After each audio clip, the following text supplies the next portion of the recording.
Hey guys, welcome back to the channel. My name is Zain and I'm a second year medical student at the University of Manchester. And in today's video, I'm going to break down all the steps needed to self-study a subject effectively. I'll show you what my ideal study session looks like, and I'll talk you through all the things that I do to maximize the amount of stuff I memorize per session. The first most important thing that you need to do before you start any form of studying is to figure out and do your research on the best, most comprehensive resources that you can use. Check Reddit, Quora, and YouTube. There's hundreds of teachers and students on there that have been through exactly what you're going through. The only reason I never had to make my own notes and could get straight to the studying was because of communities like these. I found high quality condensed notes, free subject revision guides, and PDFs of practice questions for pretty much all the subjects that I've revised for in the past. So ideally there's 4 types of resources that you need, and in my opinion these are essential to get you through the content cleverly. First, you need a high quality verified set of notes or a subject revision guide that is around 100 to 150 pages and it condenses your entire subject. Second, find 2 good visual YouTube channels that you can revise your difficult topics from. Third, you need 2 textbooks. Find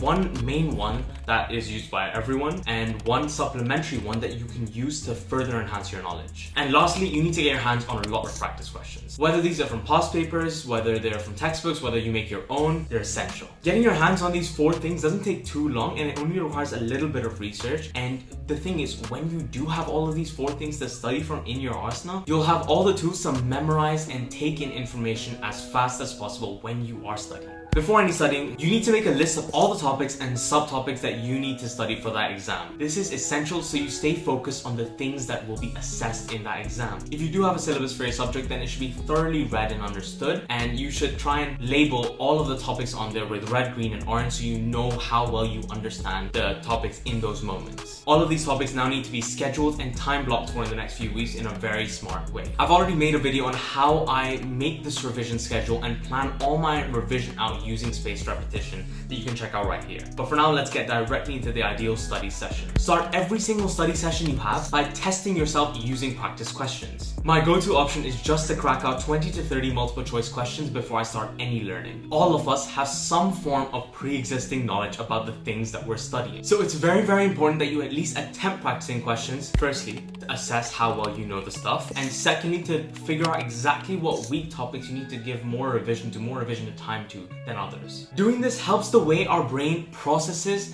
and encodes information as well. Because while we try and figure out the answer and try and work hard on that question, our brain is laying a foundation for the stuff we will be studying later on. We're sort of starting to create this web of knowledge that can then grow as we learn more things. So let's go through exactly how I read through and absorb all of the content that I study. I usually study on a daily basis using 3 main resources: the condensed set of notes or the subject revision guide, the main textbook, and my document of recall questions. And I do watch YouTube videos, but I only really do so when I need simplification. Being someone who learns and memorizes new content regularly, I know that simply just opening my book up at page 1 and linearly reading through is not an efficient way to absorb information. You end up having to reread the information way too much just to have it stick in your head. And it's because when we do look at that paragraph for the first time, our brain simply isn't ready to understand that information. If we don't add the layers of foundation to support the more difficult information that we have to learn, then we won't be able to relate this new information to anything. So what always logically made sense to me is to take in the information easiest to hardest, layer and organize the way we actually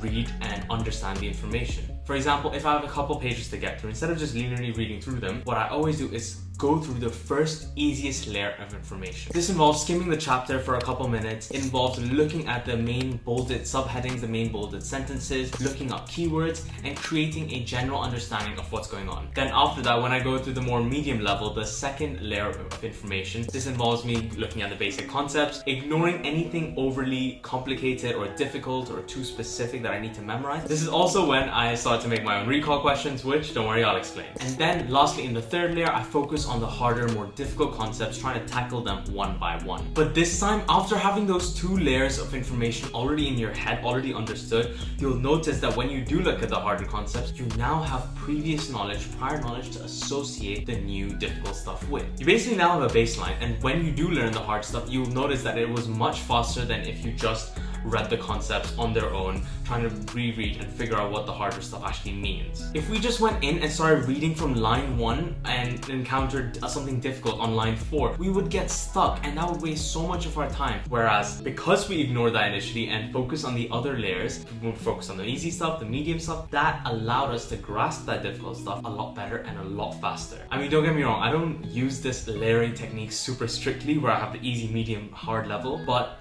the idea stands. It is extremely important to understanding efficiently. So try and pick up the information in those layers, making sense of the things along the way. While I understand and wade through the information in the textbook or the notes, what I do side by side is create recall questions. The disclaimer is that if you already have past papers available to you, then making these recall questions is a waste of time. You can just use them. But if you don't have access, then instead of making notes while you read through the stuff and understand it, you make questions. Because at the end of the day, you can't just be reading and watching stuff. You need to be able to test yourself. The way this works is that I have my document of questions open up on one side and I convert all the important bits of information I read into questions. These are the questions that I will be using in all my future study sessions to recall and assess my knowledge. By putting in the active effort of creating questions from the content I'm studying, I'm not only understanding the content well enough to create good questions, but I'm also helping myself, future self, with the retrieval process, because I'm now giving myself these questions that I can now practice from later on. Now, the second, third, fourth time that I come back to study that topic that I revised initially, what I start off it with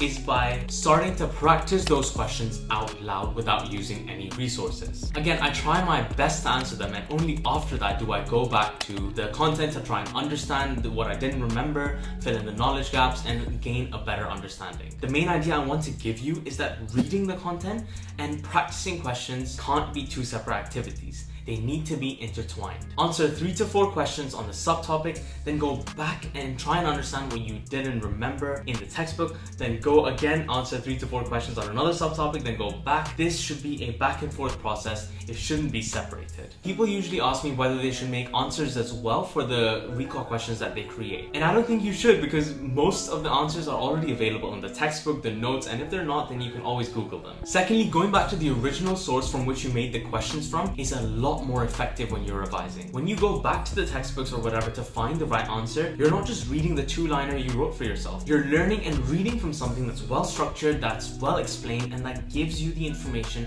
in the context of the bigger picture. Worship the marking scheme. This feels like a very underrated piece of advice that most people don't deem to be important or don't know how to actually implement. Whether it's long answer questions or calculation-based questions, the examiner is using, the core thing that the examiner is using to grade you is that mark scheme. So it makes sense to not just check your answers thoroughly, but to also just study from the mark schemes themselves. For my biology exams, I made a Google spreadsheet that had all the past paper questions on one side and all their mark scheme answers on the other one. Doing these practice questions was part of my study routine, and every single time I practiced them, I would check from the mark scheme, check what specific lines, bullet points, sentences that I was missing, and then I tried to work on how I could incorporate those missing sentences into my answer so that when it comes to the exam, I know all the phrases that are ever mentioned in all the questions in all the mark schemes. And at the end of it, since I was doing this on the months leading up to my exam, I had up to 300 to 400 questions and their full mark schemes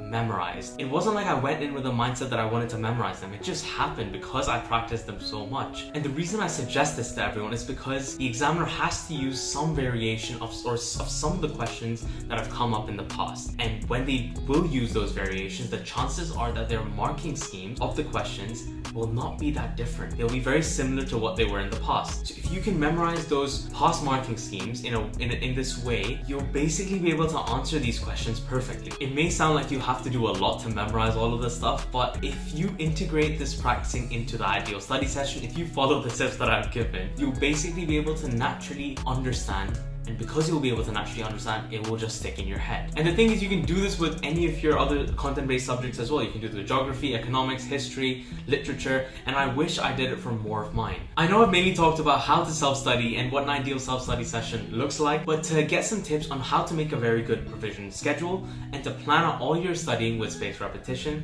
check this video out. Thank you so much for watching. I hope this helped, and I'll see you next week.